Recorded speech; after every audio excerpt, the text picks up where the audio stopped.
समीर, खुश तो आज बहुत होगे तुम।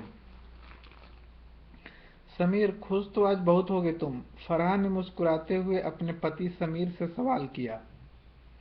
समीर खुश तो समीर खुश तो पहले ही बहुत था।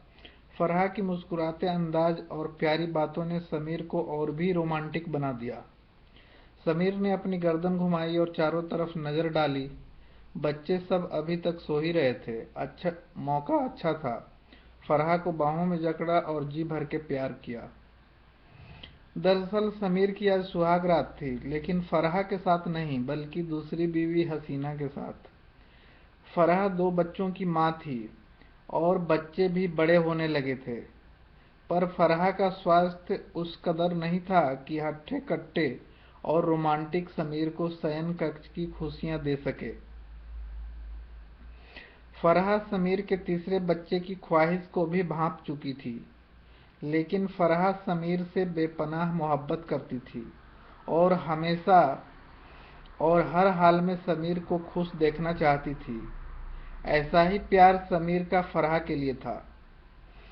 एक दिन फरहा के दिमाग में आया कि क्यों न समीर की एक और शादी करा दी जाए।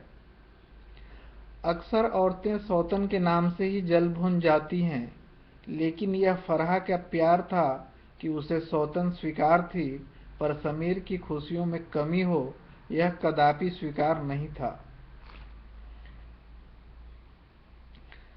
फरहा ने समीर को दूसरी शादी करने का ऑफर दिया। समीर अरबपति व्यवसायी था। चाहता तो शयन कक्ष की जरूरियात हराम तरीके से भी पूरा कर सकता था, लेकिन वह धार्मिक स्वभाव का था और हमेशा कोशिश करता था कि अवैध कामों से बचा रहे। समीर ने फरहा के ऑफर को स्वीकार कर लिया और कहा कि दुल्हन ढूंढने की जिम्मेदारी फरहा की होगी।